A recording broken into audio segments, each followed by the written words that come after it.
You probably use tons of common phrases every day, but you rarely think about why you use them. They've become so common that we barely even think about them.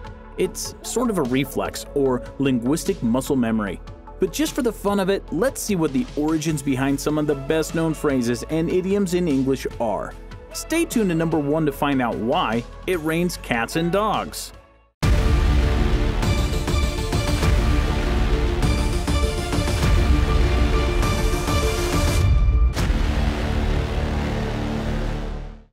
Number 10. Heard it through the grapevine.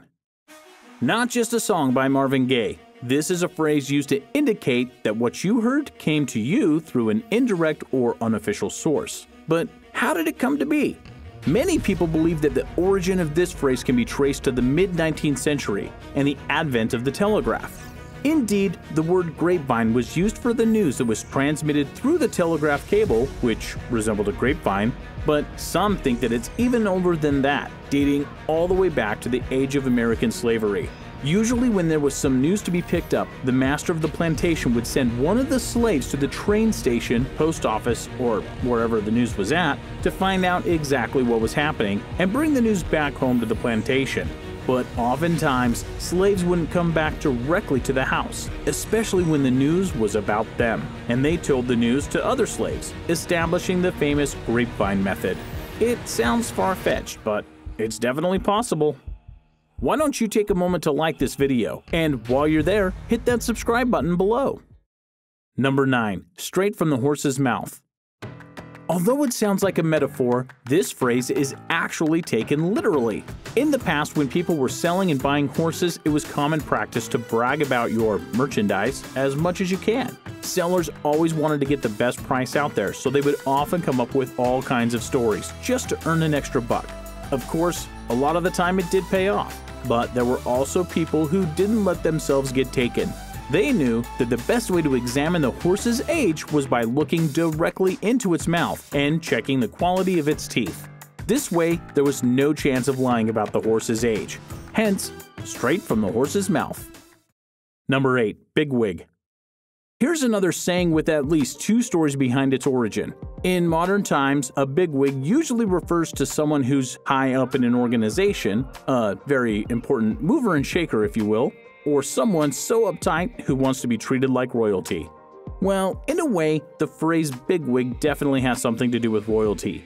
In the 18th century, wigs were all the rage. It seems weird and outright hilarious today, but back in the day, that's what the fashion dictated. So, one theory is that big wigs were worn because members of the royal houses, or aristocrats as they were called, wanted to differentiate from one another as much as possible. So they decided to wear huge wigs. Makes sense. But another theory is that the big wigs actually became bigger because of the furnaces that they were baked in. Wait, what? You heard me right.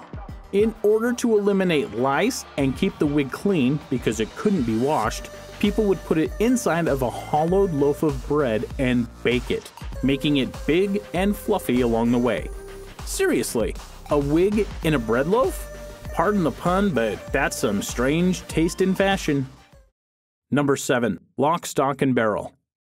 This is a lovely phrase that usually means the whole thing, or everything in its entirety. But somehow it has managed to get a false explanation of its origins. For some reason, probably because of visual imagery, people assume that the phrase refers to a retail shop. You have the lock of the door, the stock of the items you're selling, and the barrels for keeping the goods. But in fact, this phrase comes from the type of rifle called the musket. The parts of the musket mentioned in the phrase are the lock, or flintlock, which is the firing mechanism, the stock, which is the wooden part on one end of the rifle, and the barrel, which is the long metal piece that the bullet comes out of.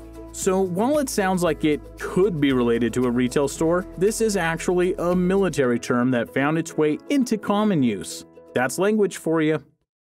Number 6. The graveyard shift. People are really funny sometimes. They love coming up with the strangest stories to explain something that they don't understand. It's because of this urge that the morbid explanation of the phrase, the graveyard shift, came to be. As amazing as it may sound, people did not stand all-night shifts near fleshy, buried corpses just to make sure they were really dead, and not just buried alive. There is no strong historical evidence to support this claim. The fact is that this phrase was coined much later, probably with the start of the Industrial Age. The graveyard shift usually refers to the night shift, from late evening to early morning, and it came to be because the work was performed in the dead of night. It was used to indicate the time period, not the imagery associated with the graveyard. So, nothing to do with burying the dead. Sorry, guys. Number 5. The Devil in the Deep Blue Sea. What does it mean to be stuck between the devil and the deep blue sea? Well, it's when you have only two options, and they both suck pretty bad. From then on, it became part of the common vernacular and can be used humorously as well. There is no firm evidence to support the claim that this phrase actually came about through the nautical vocabulary, but there's enough room for speculation. The interesting thing is that the devil doesn't only mean the Prince of Darkness here. According to nautical terms, the devil was the name for the outer plank of a ship that required a sailor to be suspended outside of the ship in order to inspect it. In these situations, a suspended sailor would literally be placed between the devil and the deep blue sea. Number 4. Red tape. The term red tape refers to bureaucracy and the massive paperwork involved with certain legal proceedings. Nowadays, it has a derogatory or even humorous ring to it, but originally, it wasn't like that at all. Red tape was a common term back in the day. The phrase came to be due to the fact that in the 17th century, a new practice was established. Legal documents began being bound with red tape and continued so throughout the centuries. And it wasn't so common to refer to process as red tape in those days. However, as the decades rolled on, the amount of paperwork necessary for a number of legal proceedings was so huge that it became quite unbearable. And by the mid-20th century, the phrase red tape started to be used around as a way of saying how tedious the whole process had become. Number 3. Break a leg. This phrase is usually connected with the theater, but it has found its use in other places as well. When you say to someone, break a leg, it is believed that you're trying to chase off bad luck coming to that person, as if wishing someone good luck would result in them experiencing the complete opposite.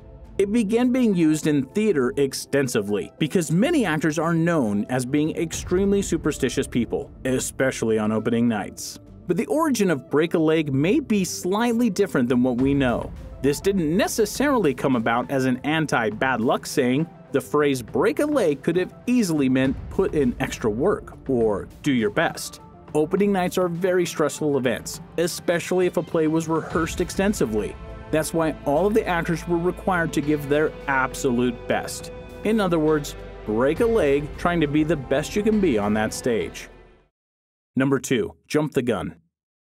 This is a fairly new phrase, as it came to be used somewhere around the start of the 20th century. Originally, it wasn't coined like this, and it took some time to work its way into the common vernacular.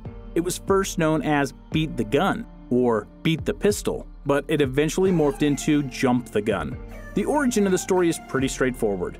Track racers who were impatient or nervous had the habit of starting to run before the field official gave the signal. The signal was usually given by firing a gun into the air, just like you see in the old movies. And when a runner would start before the signaling shot, he would literally jump the gun. The phrase may have evolved from an earlier one, such as jump in line or even jump ship, which happens when a sailor would leave their ship without permission, but we can't really say for sure. The main thing is that the phrase jump the gun kept on, and it's been used in all sorts of situations, not only track races. Number 1. Raining cats and dogs.